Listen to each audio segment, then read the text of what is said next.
আসসালামু আলাইকুম ওয়া রাহমাতুল্লাহি ওয়া বারাকাতুহু। আলহামদুলিল্লাহ, আল্লাহুম্মা সাল্লি ওয়া সাল্লিম আলা নাবিয়িনা মুহাম্মদ।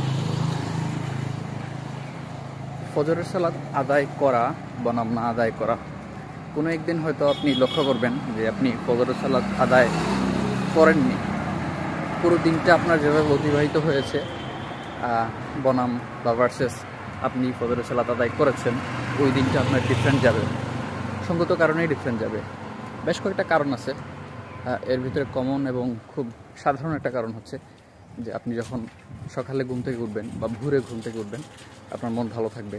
সকালের বাতাস শরীরের জন্য খুব ভালো।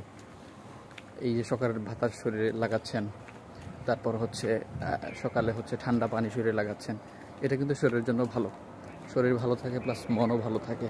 আর একটা ব্যাপার হচ্ছে, একটা কারণ হচ্ছে যে সকালে আপনি ফজরের সালাত আদায় করছেন, মানে হচ্ছে আপনি শয়তানের বা ইবলিসের অবাধ্যতায় দিন শুরু করছেন।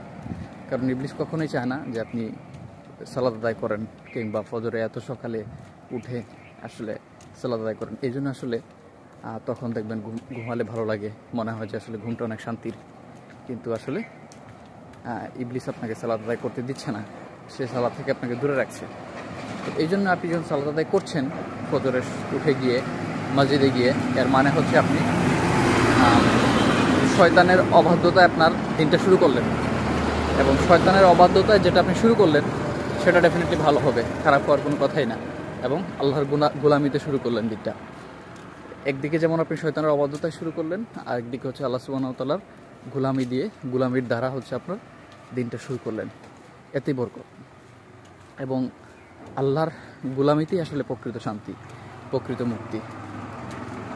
আল্লাহ সুবহানাহু ওয়া তাআলা চান আমরা যেন আল্লাহর কাছে আল্লাহকে ডাকি, আল্লাহর কাছে চাই, আল্লাহর কাছে আমরা অবনত হই, মাথা অবনত করি।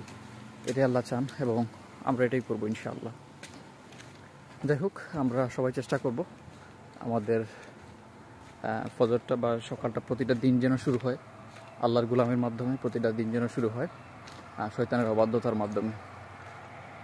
সবাই ভালো থাকবেন, সুস্থ থাকবেন। যারা মারা গেছে তাদের জন্য দোয়া করবেন, আল্লাহ যেন তাদের কবর আযাব মাফ করে দেন, তাদেরকে জান্নাতুল ফেরদৌস দান করেন। আসসালামু আলাইকুম ওয়া রাহমাতুল্লাহি ওয়া বারাকাতুহু।